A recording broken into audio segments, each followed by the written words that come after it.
Ефір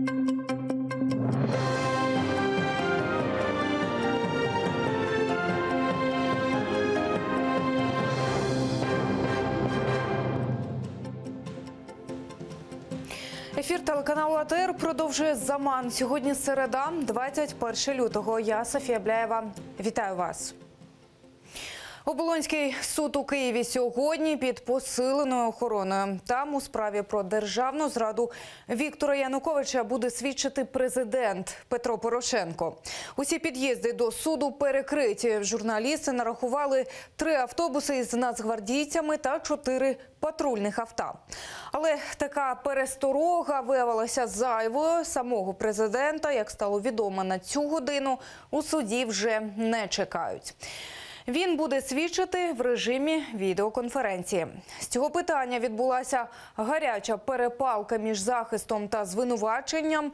Свідком цього стала наша Олена Стецюк. Вона стежить за перебігом слухань. Останні подробиці дізнаємось у неї. Олена, тобі слово.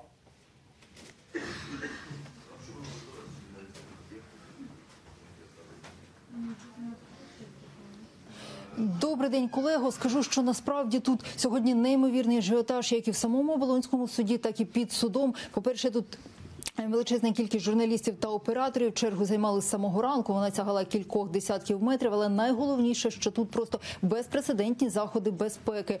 Навколо самої будівлі суду велика кількість нацгвардійців, поліцейських із собаками, а також саперів. Металеві рамки як на вулиці, так і всередині Оболонського суду. Додам також, що зранку сталася така історія. Мої колеги бачили, що поліція говорила, що тут, мовляв, затримали представницю Фемен, і після цього ми помітили, що почали перевіряти навіть дівчат, просили розстібнути верхній одяг. І ось вже у самому приміщенні, де проходило засідання, навіть до мене підходили і просили показати журналістське посвідчення. Самі ж представлялися контррозвідкою. Що ж до засідання, спочатку з'явилася інформація, що Петро Порошенко, який виступає свідком у справі про держзраду Януковича, мав з'явитися в Оболонському суді у 2-й годині дня, але спершу, коли почалося засідання, прокурори зачитали лист від адміністрації президента, в якому значилося, що просять, аби допит Петра Порошенка провели через відеозв'язок, оскільки він занадто зайнятий державними справами. Звісно, адвокати Януковича були проти цього, і аргументи сторін пропоную послухати далі в прямій мові. Є слово президента України про те, що він з'явиться, вирішив надати показання суду. Не треба прятати президента, ховати за дистанційним допитом. Сторона обвинувачення клопоче про допит в режимі відеоконференції лише для того, щоб всі обставини були враховані судом. Свідок надав вичерпні показання суду, відповів на всі питання захисту, якими б вони не були. І натомість продовжував виконувати функцію голови держави. І на нашу думку, це є більш ніж поважні причини для прийняття відповідного рішення суду.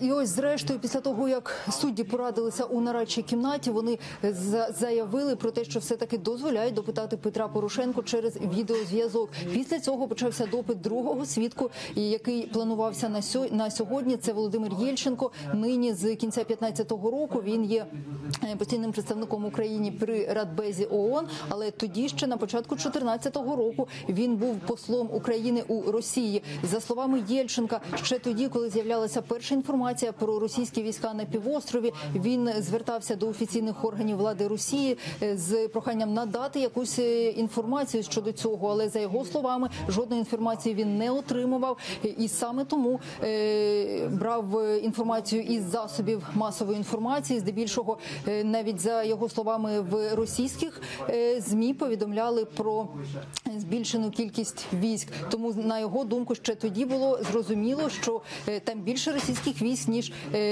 мало бути в місцях їхньої постійної дислокації якраз на півострові.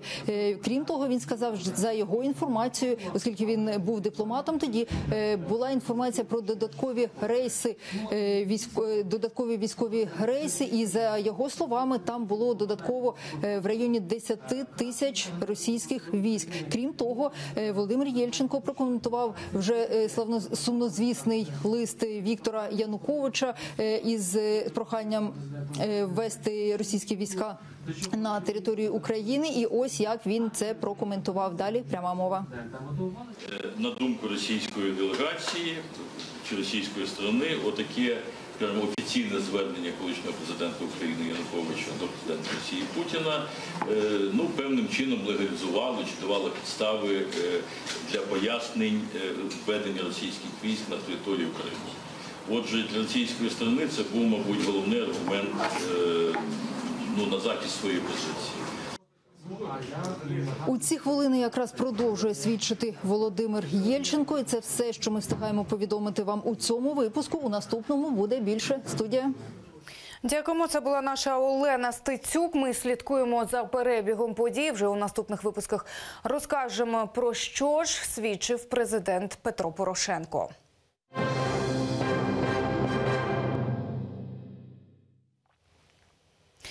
Ми продовжуємо наш спецпроект «Хроніки окупації». Отже, 21 лютого 2014 року триває другий день спланованої анексії Криму Росією. У Сімферополі кримські депутати не домовилися про відкриття позачергової сесії парламенту Автономної Республіки. Під стінами Верховної Ради Криму відбулися перші мітинги проукраїнських та проросійських сил. А на журналістів телеканалу АТР скоїли напад «Тітушки». 4 роки тому, 21 лютого в Криму. Далі без коментарів.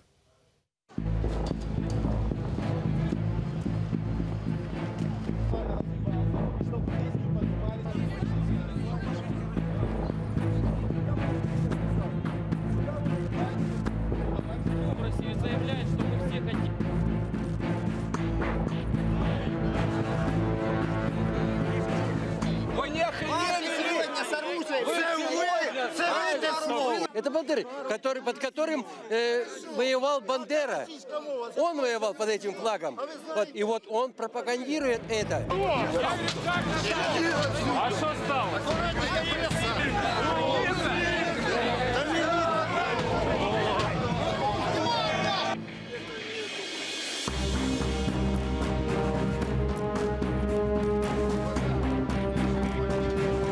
И Константинов, и Донич, и Иоффе уверяют на полном серьезе и клянутся тем, что ни у кого даже не было намерений, даже мыслей о том, чтобы где-то каким-то образом подумать о том, что Крым может быть отторгнут от Украины и тем более присоединен к России.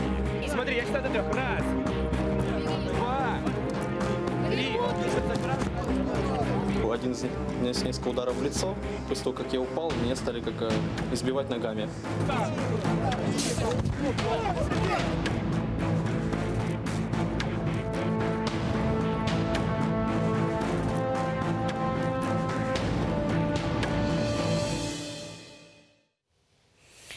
В українські суди передано 57 обвинувальних актів проти депутатів Верховної Ради Криму. Всі вони підтримали анексію Криму Росією. Закидають їм державну зраду. Крім того, додатково 18 справ передали до суду стосовно екс-депутатів Севастопольської міськради. За словами прокурора Автономної Республіки Крим Юндуза Мамедова, повідомлена про підозрю низці осіб, причетних до переслідування заступників голови Меджлісу, українських громадських діячів та журналістів з окупованого Криму.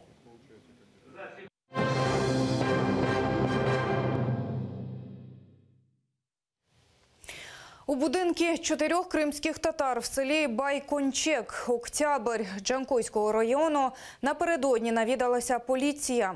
В Османа Асанова, Гусейна Асанова, Смаїла Саїтова та Сервера Аяра представник карного розшуку розпитував про їхню участь у зібранні організації «Кримська солідарність» у Судаку 27 січня. Тоді на з'їзд завітали окупанти, будівлю оточили спецпризначенці, а в усіх присутніх переписали особисті дані. Мешканці Джанкою розповіли, поліціянт перелічив їм закони, що порушувати не можна, і попросив підписати якісь папери. Ті відмовилися. Просил там подписаться в этих объяснительных бумагах. Мы отказались подписаться. Ну, как бы на этой ноте плюс-минус разошлись. Ну, иншаллах, чтобы если кому-то, даже если придут, имейте в виду, ну, телефонные номера или там подписи какие-то желательно не делать. У ці хвилини має розпочатися чергове судове засідання у так званій справі 26 лютого над Мустафою Дегерменджі і Алі Асановим. Окупанти їх звинувачують в участі у заворушеннях 26 лютого 2014-го біля Верховної Ради Автономної Республіки Крим. Тоді понад 10 тисяч кримських татар вийшли на мітинг, аби підтримати територіальну цілісність України. Зараз Дегерменджі і Асанов перебувають під домашнім арештом. У прокурора появились дополнительные документы, которые он хочет огласить в судебном заседании. И в дополнение он их будет оглашать сегодня.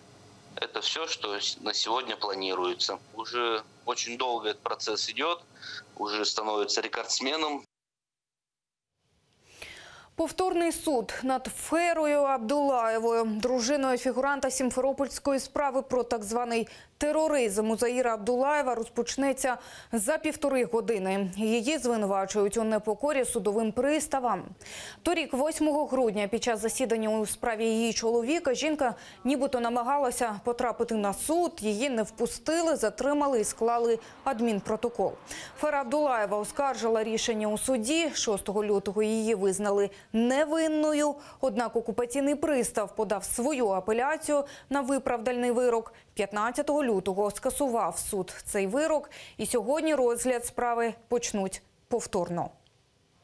Я все-таки надеюсь, что судья, которая рассматривала его в первый раз, она же будет рассматривать его и сегодня, и она подойдет и учтет те моменты, по которым отменили решение ее в первый раз. Но, тем не менее, это решение останется. Мы на это надеемся, но, честно сказать, учитывая сегодняшние реальности в Крыму, в это слабо верится.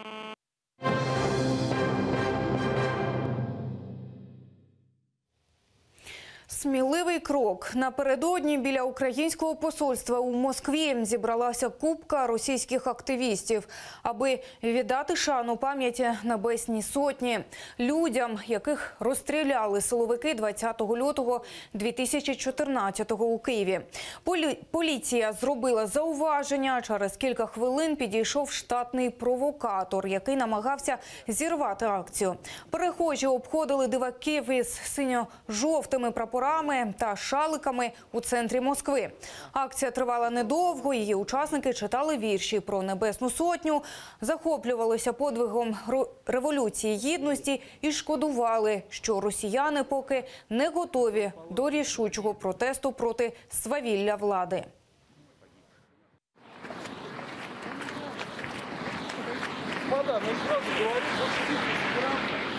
Вы прекрасно знаете, что больше двух, что получается у нас? Но, можно, нам больше двух. Люди стоят. Подождите минуту. Если вы сейчас будете разворачивать всю атрибутику, это что будет? Массовая акция. Я буду вынужден вас задержать. Они смогли в 2014 году избрать президента Януковича, а мы вот до сих пор не можем избрать президента Путина. У них нет никакого страха, а вот тут у нас всего 3 человек пришло.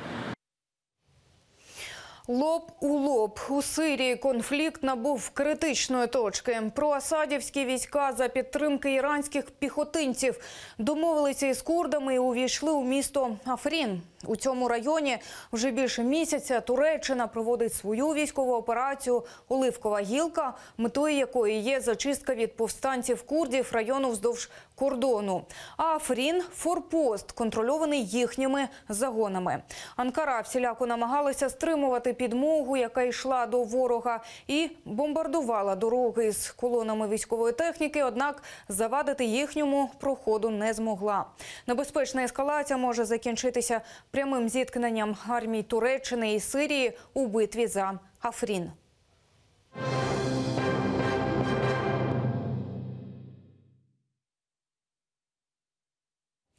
Сьогодні Всесвітній день рідної мови. З цієї нагоди ми вирішили з'ясувати, яке становище кримсько-татарської мови.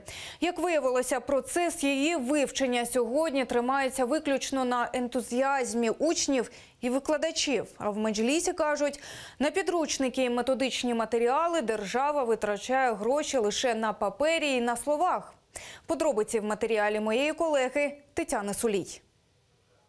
Це підручник з кримсько-татарської літератури. Саме з цих сторінок студенти факультету кримсько-татарської філології Таврійського національного університету дізнаються про творчість Ешрефа Шем'їзаде і Хабібули Керема. Цю книгу, як зрештою і більшість інших, придбали коштом тих самих студентів. Викладачка кримсько-татарської літератури в ТНУ Таміла в своїй практиці використовує книжки, які вдалося привезти до Києва з нині окупованого Криму. Решту навчальних матеріалів на факультеті доводиться збирати буквально по аркушах. У нас и школьные учебники, и пользуемся там различными статьями, и сканированные учебники как бы из Крыма, так как, в общем-то, у нас не хватает литературы.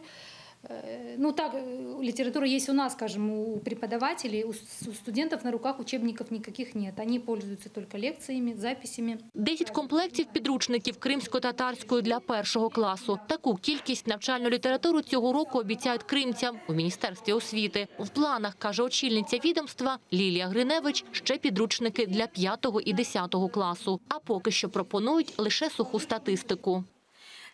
У школі в Новоолексіївці Херсонської області відкривається перший клас з навчанням кримсько-татарською мовою. Ще 11 учнів в другому класі навчаються кримсько-татарською мовою. Є 362 учні, які вивчають кримсько-татарську мову як предмет. І 59 учнів, які вивчають кримсько-татарську мову факультативно. В Україні біда з підручниками кримсько-татарською мовою, бо база для їхньої підготовки лишилась в Криму. Займатися цим на материку немає кому та й ніде. Так вважає координатор комітету із захисту прав кримсько-татарського народу Синавер Кадиров. За його словами, Українське міністерство освіти лише рапортує про підготовку до друку різноманітних підручників з кримсько-татарської не один рік.